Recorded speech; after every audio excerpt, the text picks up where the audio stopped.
তো বেড়া বকরি দুম্বার দিকে খবর নাই, ঘুমায়া থাকে, তাই নাকি? মা খাদিজা একদিন রওনা হলেন, দেখি কি করে ঘুমাই, যাইয়া দেখে বেড়া বকরি দুম্বা ছেড়ে দিয়ে আমার আপনার নবী ঘুমিয়েছে। বড় বড় অজগর সাপ এসে নবীজির মাথার উপর ফনা ধরে ছায়া দিতেছে।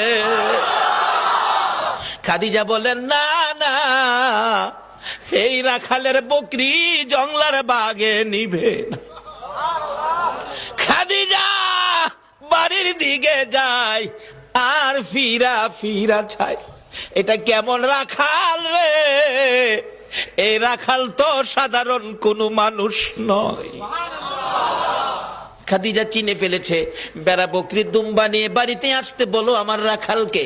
আমার নবী দুপুর বেলায় বেড়া বকরি দুম্বা নিয়ে বাড়িতে রওনা হলে খাদিজা বাংলা রুমে বসে বসে দেখে, এটা কেমন রাখাল রে?